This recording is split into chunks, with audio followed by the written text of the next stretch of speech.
every single day, we just talk about problems in the city.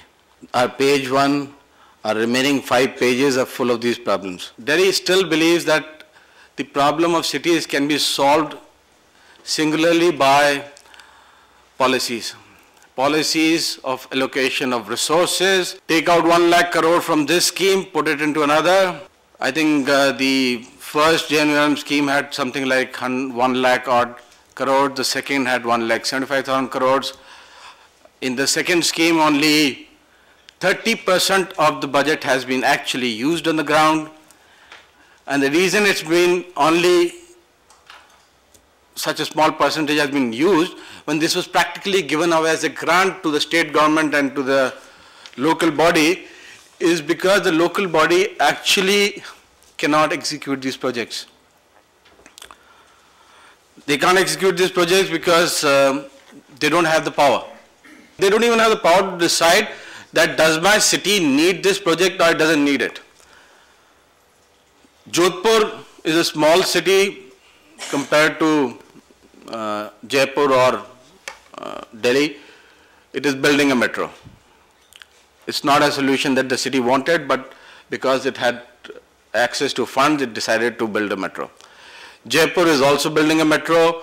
For God knows what reason, it is not a city which needs a metro, but it's spending all its urban funds in building a metro. It's not building a housing for urban poor or for the homeless or even a Sulabh Shauchalaya which would serve the basic needs of the city. We don't actually treat cities as a constitutional body or even as a legal entity in some sense. There is an elected member in the city. He is elected by the citizens of the city. He is called the mayor. We passed laws 10, 12 years back that every city which will access funds will have to elect a mayor. So all cities started electing mayor. In the last 3 years, almost every state, barring a few in the northeast and some in UP, have elected their mayors. Unfortunately, these mayors, elected members, do not have any powers. They have zero financial power. So it's like a member of parliament who does not even have a 10 crore or 4 crore to spend on his constituency. All the financial powers exist with the city bureaucracy, which is the municipal commissioner, who in turn is controlled by the chief minister or the urban development minister. He is a bureaucrat who stays in the position for 2 years. The mayor stays for 4 years. The mayor typically sees 3 municipal commissioners. These 3 municipal commissioners don't typically would like to work with the mayor.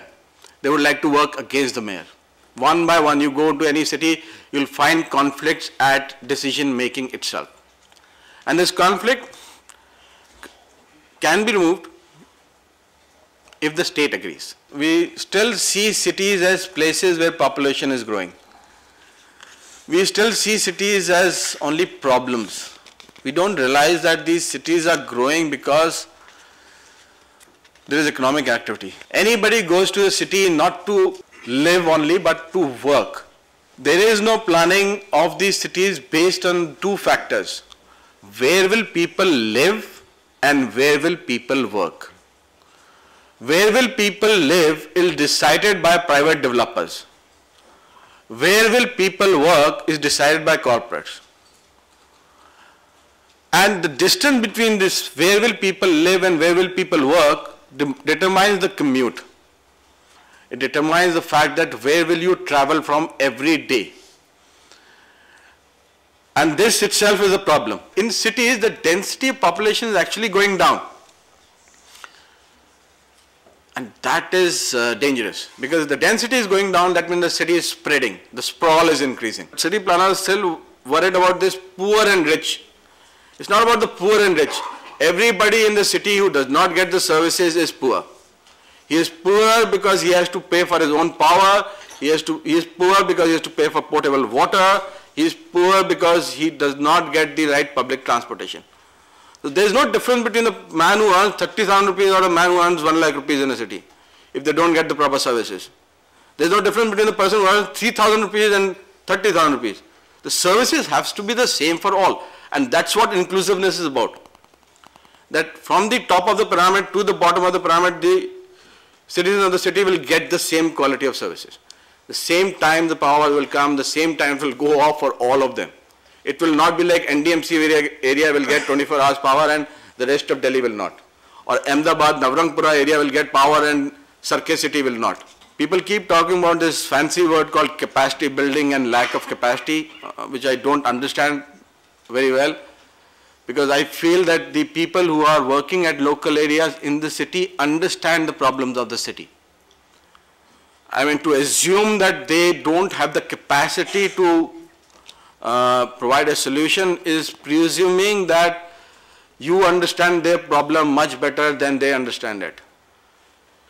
And there cannot be one size which will fit all cities. So, I mean, there will not be one big solution which you can give to 250 cities in this country and say that here, do this and all the cities will work.